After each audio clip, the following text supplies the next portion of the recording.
কৰ্ম কৰবা বুলি নাম কৰা ছোৱালী দ্বাৰা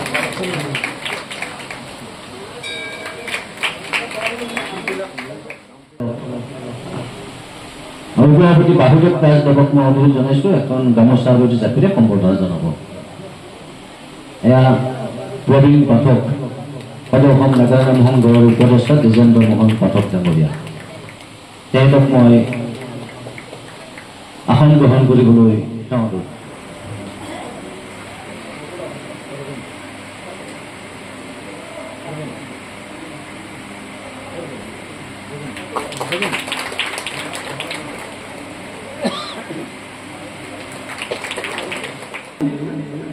মানে তেখেতৰ বিদ্যালয়ৰ যি চাৰ্টিফিকেট সেইমতে তেখেতৰ নাম হৈছে কুসুমণি দেৱী মংগলদৈ, এগৰাকী জনপ্ৰিয় মহিলা পাঠক। মই তেখেতক আসন গ্ৰহণ কৰিবলৈ অনুৰোধ জনাইছোঁ।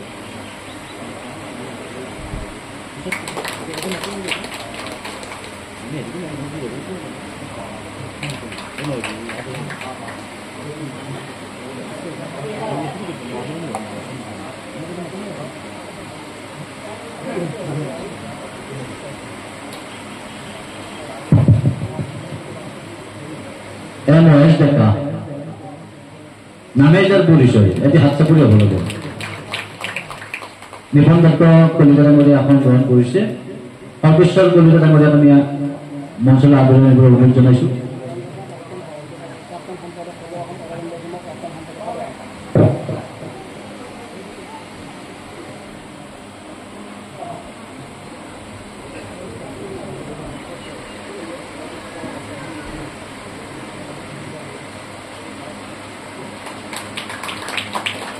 আমি কলিতা দেৱক আসন গ্ৰহণ কৰিবলৈ অনুৰোধ জনাইছোঁ। আমি মঞ্চলৈ আমন্ত্ৰণ জনাইছোঁ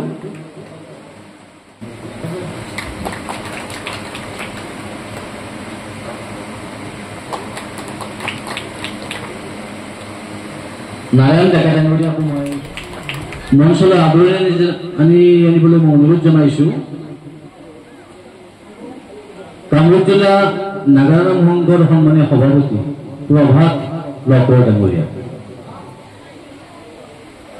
আমাৰ ঘৰুৱা জিলা যিখন জিলাত আমাৰ আজি এই অনুষ্ঠান হৈছে এই কামৰূপ জিলা নাগাৰা সংঘৰ সন্মানীয় সভাপতি প্ৰভাত লকৰ ডাঙৰীয়া, তেখেতক মঞ্চলৈ আদৰণি আনিবলৈ অনুৰোধ জনাইছোঁ। আমি মঞ্চলৈ আমন্ত্ৰণ জনাইছোঁ। আমাৰ উদ্যোক্তাসকলে আদৰণি আনিব কামৰূপ জিলা নাগাৰা সংঘৰ সন্মানীয় সম্পাদক ভৱেন চন্দ্ৰ কলিতা ডাঙৰীয়া।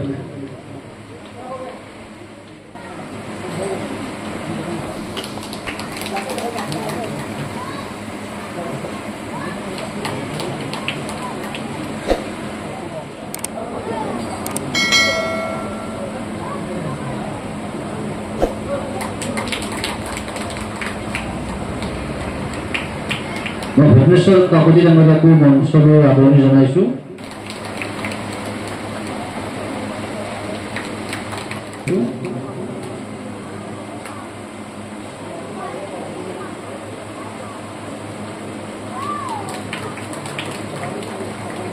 সদৌ অসম নাগাৰা সংঘৰ উপদেষ্টা ভৱেশ ডেকা ডাঙৰীয়া আমাৰ মাজত আছে। আমি তেখেতক নলবাৰী জিলা নাগাৰা সংঘৰ সন্মানীয় সভাপতি গিৰীশ বৰ্মন ডাঙৰীয়া আমাৰ মাজত আছে। আমি তেখেতক মঞ্চলৈ আদৰণি আনিবলৈ অনুৰোধ জনালোঁ।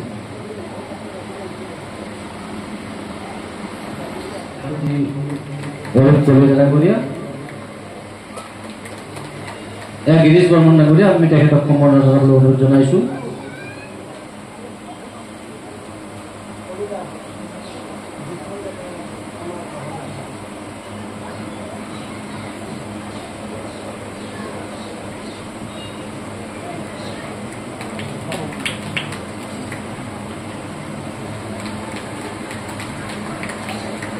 আমি হাজো আঞ্চলিক নাগাৰা বিষয় ডেকা যাৰ নেতৃত্বত হাজো আঞ্চলিক নাগাৰা মোহনৰাজ কৰ্মা বাইদেউ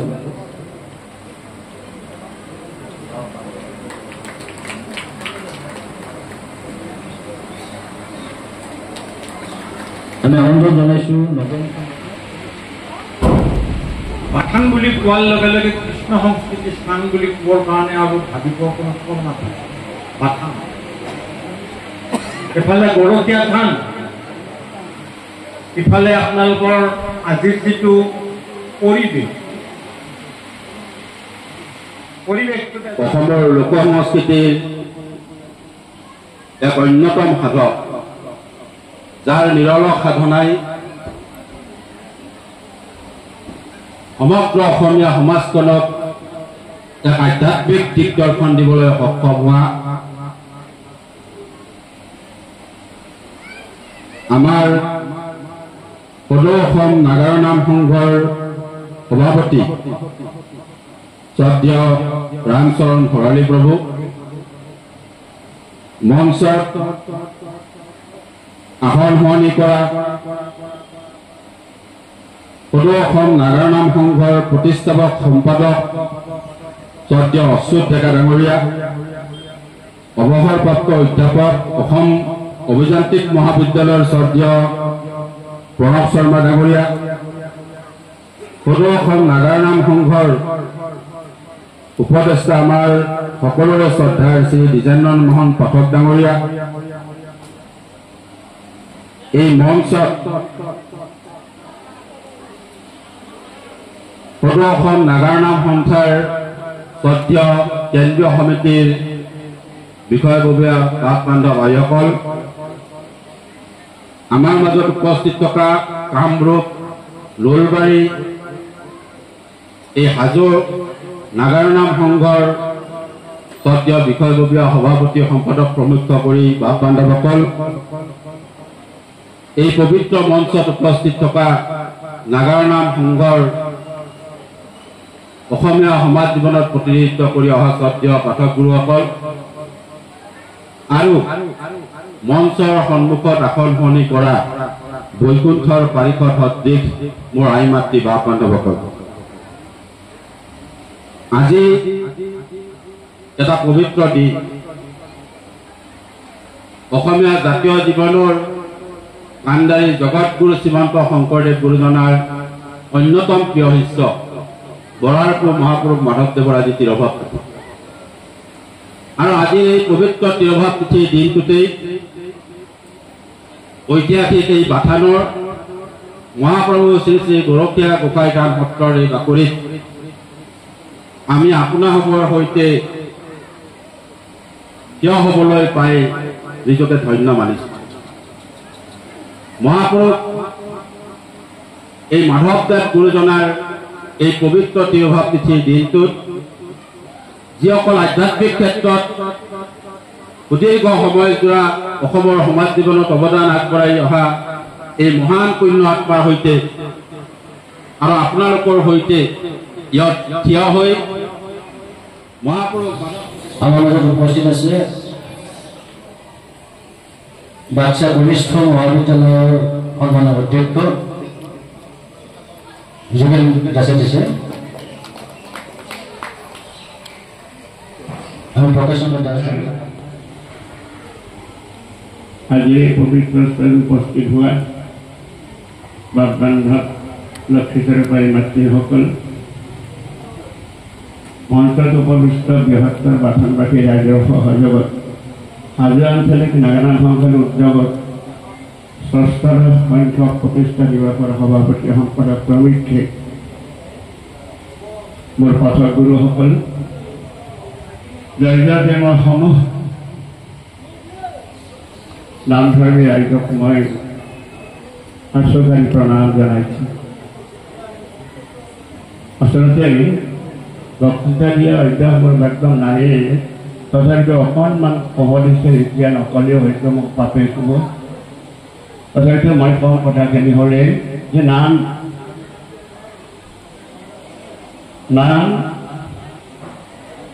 হৰিনাম।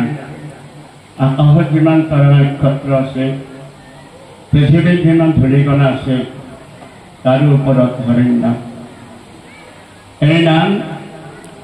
এই নাম লৈ মহাপাপী অজামিলে বৈকুণ্ঠত বাস আছে। এই নামকে কিছুমান আমাৰ নতুন প্ৰজন্মৰ পুৰুষ পাঠক মহিলা পাঠকবিলাকে যি কৰিবলৈ চেষ্টা কৰিছোঁ। আপোনালোকে প্ৰত্যেকে জানে কথাবিলাক, কিন্তু তাইও মাত নামাতে। মাত মাতিলে কি হয় তাইও নাজানে, তাইও নামাতে মাত। লাগে মনে মনে গুচি যাব, কিন্তু কোনেও কাহাৰ প্ৰতিবাদ নকৰে। সেয়া হ'ল আমাৰ ধৰ্ম। আপোনালোকে চাওক, নাম এনেকুৱা এটা পৰ্যায় পাইছে যে যাৰ সীমা নাই। এই নাগা নামৰ সীমা নোহোৱা হৈ গৈছে। কাৰণ মহিলা পাঠকবিলাকে নাম গায়। আমাৰ সংঘৰ যিটো নিয়ম, সংঘৰ যিখন আমাৰ সংবিধান, সেইখনটো নাজানে। আৰু তেখেতসকলে নাম গালে পাঁচখনটো গোটাই দেখা পায়, আঠখনহে দেখা নাপায়। এককৈ কিবা কৰি যাবৰ কথা নহয় যে আমি ছোৱালীবিলাকক নাম গাবলৈ দিছে সংঘৰ পৰামৰ্শ মতে যে হাত দীঘল ব্লাউজ পিন্ধিব লাগে, ৰঙা ব্লাউজ পিন্ধিব লাগে, বা এনে ধৰণৰ এখন নিয়ম দিছে। এইটো অৰ নামানে। আপোনালোকে চাওক, তাল ভৰিৰে বজাইছে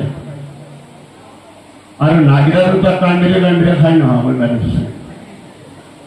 কায়ো নামাতে, কিয় নামাতে আপোনালোকে? আপোনালোকে মাতক। যদি সঁচাকৈ যদি আপোনালোকে নাগৰা নামৰ মাত নামাতে, তেতিয়াই নাগৰা নাম হৈ নাথাকে, ই বিভৎস হৈ যাব। এয়েহে মই কৈছোঁ, যদি আপোনালোকে সঁচাকৈ নাগৰা নামৰ প্ৰতি প্ৰাণ আছে, গতিকে আপোনালোকে নাগৰা নামৰ যদি কোনোবাই যদি কিবা এটা কয় বা বেয়া কথা যদি নিবা কৰে, তেতিয়া খোৱা লাগিব যে বাবা এইটো এনেকুৱা হৈছে। এইটো নহয়, এইটোহে হৈছে। এই মই অলপতে এখন নাম গালো, এজন পাঠকে হৈছে, তেওঁ সুধিলে মোক, মই সুধিলোঁ বাপা কিহৰ নাম গালা? বোলে ক'ব নোৱাৰো। কিন্তু গাইছে কি? বোলে শুনি আকৌ সভাসদ কৰো নমস্কাৰ, মহাভাৰতৰ পদ আমি কৰিব প্ৰচাৰ।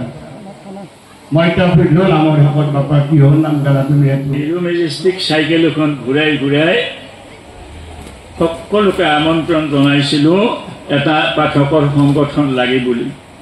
মই খুব চুটিলোঁ কম, বাকীসকল গুচি গ'ল, কিন্তু মোক ঈশ্বৰে নিয়া নাই এতিয়ালৈকে। মই বাচি আছোঁ। সেইকাৰণে আজি আহিছোঁ এই হাজো আঞ্চলিকৰ এই ল'ৰাকেইটাৰ মৰম এৰিব নোৱাৰি। আৰু এই বাথানৰ, শুৱালকুছি বাথানৰ যিখিনি ধৰ্মপ্ৰাণ ৰাইজ, মই চৰণত ধৰি নমস্কাৰ জনাইছোঁ যে এনে এখন সভা তেওঁলোকে খুব আগ্ৰহেৰে আহ্বান কৰিছে। মোৰো ঘৰ কিন্তু বাথানতে। এইখন বাথান বেলেগ, এইখন বাথান বেলেগ। কৃষ্ণ। এই যে 1984 চনত এই যে গুটিটো নামৰূপী বৃক্ষজোপীৰ গুটিটো ৰোৱা হ'ল, এতিয়া এনেকুৱা বৃহত্তৰ এজুপি বৃক্ষ হৈ উঠিল অসমৰ বুকত, সেয়া নাগৰা নাম। বহুত আনন্দ লাগিছে। জীৱনটো থাকোঁতেই বহুত ডাঙৰ হ'ল বৃক্ষজোপি, কিন্তু এটা কাৰণত দুখ লাগিছে যে বৃক্ষজোপীৰ যি ফল হ'ল, সোৱাদবিলাক লাহে লাহে কমি আহিছে ফলৰ। এইটো এটা দুখ লাগিল। বৃক্ষজোপি ডাঙৰ হ'ল, বট বৃক্ষ, কিন্তু ফলখিনি সোৱাদবিলাক কমি আহিছে। বৃহৎ নাৰদীয় পুৰাণত এটা শ্লোক আছে, যাৱৎ বৰ্ণং কুলং সৰ্বং তাৱৎ জ্ঞানং নজায়তে ব্ৰহ্মজ্ঞানং পদং গত্বা সৰ্ববৰ্ণৌ বিবৰ্জিতা।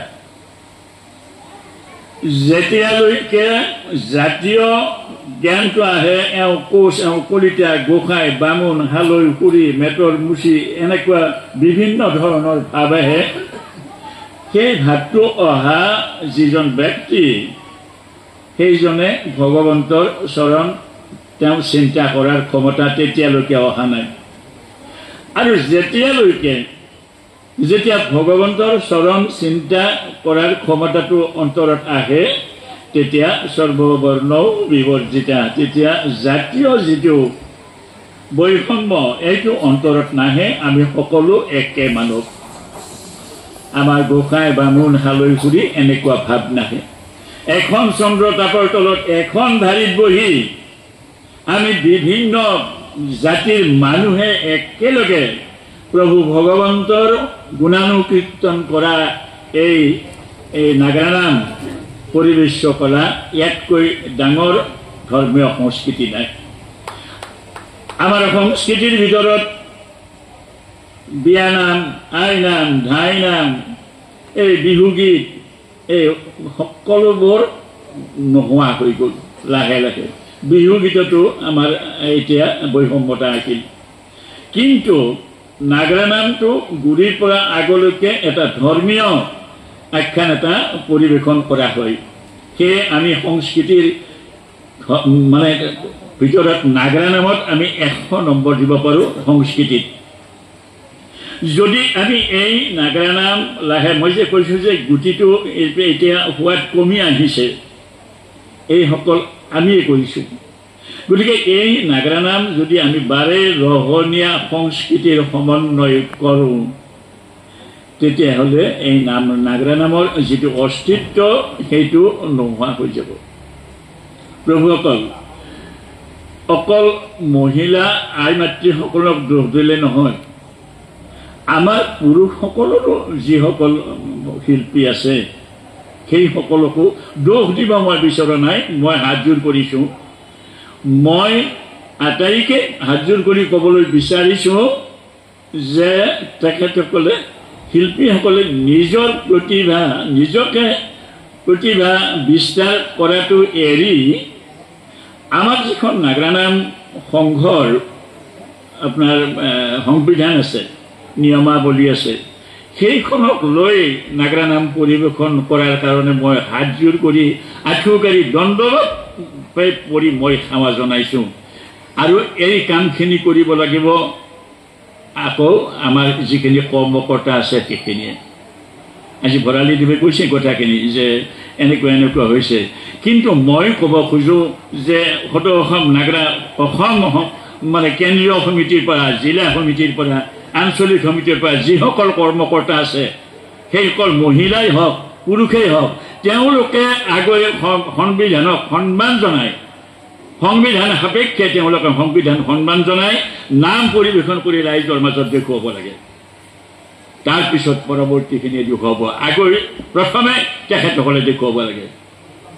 গতিকে মই সেইসকলক মই আহ্বান জনাইছোঁ, তেখেতসকলে নিজকে মানে যিটো সমাজৰ মাজত প্ৰতিষ্ঠা কৰা সেই ভাৱটো ত্যাগ কৰি নামটো যে এটা ধৰ্মীয় সংস্কৃতি, এইটো ধৰ্মীয় সংস্কৃতিলৈ তেওঁলোকে পৰিৱৰ্তন কৰক।